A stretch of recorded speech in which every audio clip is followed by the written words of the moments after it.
Good day everyone, I am Natasha May Gomez from BEd 1 Section 5.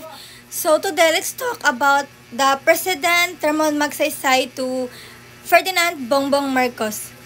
Ramon Magsaysay since 1953 to 1957. So si Ramon Magsaysay ay kilala bilang Dagay o sa Tagalog ang taong masa. Tinawag siyang Dagay dahil malapit siya sa mga karaniwang mamamayan. Madalas siyang nakikipag-usap sa mga tao kahit sa mga probinsya.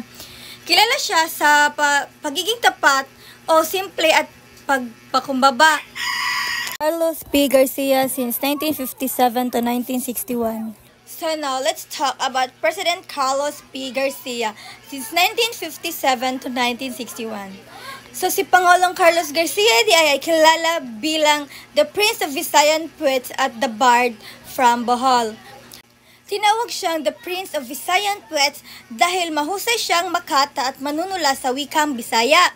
Kilala rin siya bilang Filipino First Policy na nagtataguyod ng pagmamahal sa sariling produkto at pagpapahalaga sa mga Pilipino bago ang mga dayuhan. Diosdado Macapagal since 1961 to 1965. So now let's move about President Diosdado Macapagal since 1961 to 1965. Si Pangulong Diosdado Macapagal ay kilala bilang the poor guy from Lubao. Tinawag siyang the poor guy from Lubao dahil nagmula siya sa isang mahirap na pamilya sa bayan ng Lubao, Pampanga. Sa kabila ng kahirapan, nagsikap siya sa pag-aral hanggang sa pagiging abogado, diploma at Pangulo ng Pilipinas. Kilala rin siya sa paglipat ng araw ng kalayaan mula Hulyo 4 patungong Hunyo 12. Ferdinand Marcos Sr. since 1965 to 1986. So now let's move about President Ferdinand Marcos Sr. since 1965 to 1986. Si Pangulong Ferdinand Marcos Sr. ay kilala bilang the Architect of the New Society. Tinawag siyang the Architect of the New Society dahil sa kanyang layunin na baguhin at paunlarin ang lipunan ng Pilipinas sa ilalim ng bagong lipunan o New Society na ipinairal niya noong panahon ng martial law. Layunin niya noon ang disiplina, kaayusan at kaunlaran ng bansa. Siya rin ang kilala sa malaking infrastruktura tulad ng tulay, kalsada at gusali na itinayo niya sa kanyang pamumuno. Corazon Aquino since 1986 to 1992. So now let's talk about President Corazon Curie Aquino since 1986 to 1992.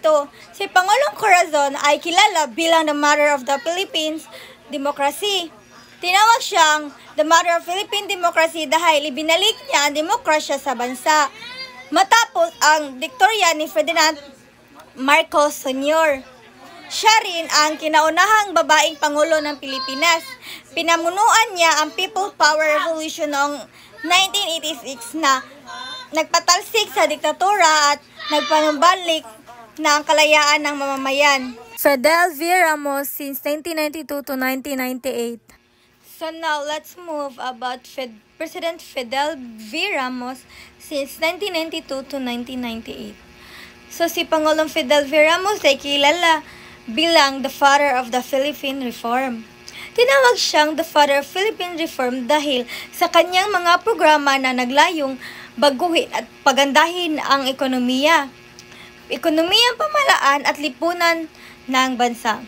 Siya rin ay kilala sa programa Philippine 2000 na naglalayong gawing maunlad at moderno ang Pilipinas. Sa kanyang pamumuno, umunlad ang ekonomiya, bumaba ang krimen at nagkaroon ng kapayapaan ng ilang rebelding grupo. Joseph Estrada since 1998 to 2001. So now let's move about President Joseph Erap Estrada since 1998 to 2001. Si Pangulong Joseph Erap Estrada ay kilala bilang ang Pangulo ng Masa o sa English, the President of the Masses. Kinawag siyang Pangulo ng Masa dahil malapit siya sa karaniwang mamamayan, lalo na sa mga mahihirap.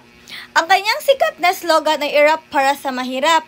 Bago siya naging Pangulo, isa siyang sikat na aktor na madalas gumanap bilang tagapagtanggol ng mga naaapi, kaya marami ang humanga at nagtiwala sa kanya. Gloria Macapagal Arroyo since 2001 to 2010.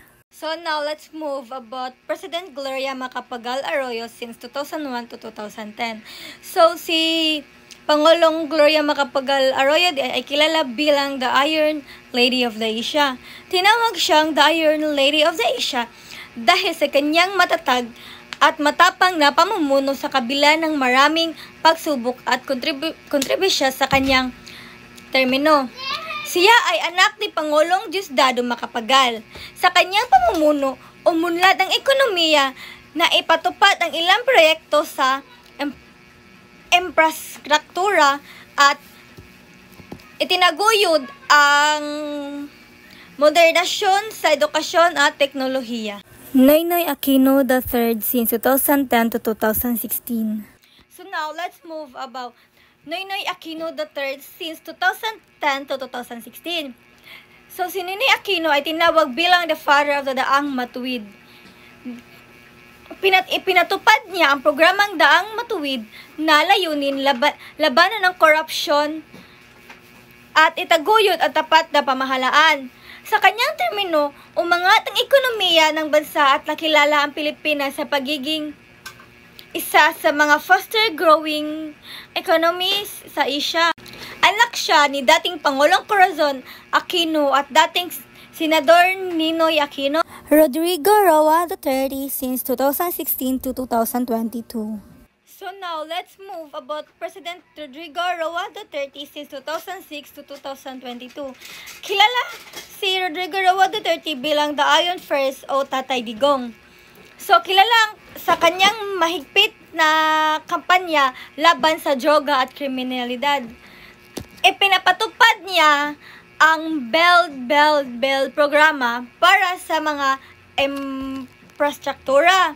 Siya rin unang pangulo mula sa Mindanao. Tinawag siyang the Iron First dahil sa kanyang matapang at disiplinang pamumuno. Bongbong Marcos since 2022. So now, let's move about President Ferdinand Bongbong Marcos Jr. Since 2022. Kilala siya bilang Unity President. Ipinangako niya ang paghilom at pagkakaisa ng mga Pilipino sa ilalim ng kanyang pananawagang unity. Nakatuon siya sa pagbangon ng ekonomiya pagkatapos ng pandemya at sa pagpabuti ng agrikultura at enerhiya. Anak siya ni dating Pangulong Ferdinand Marcos Sr.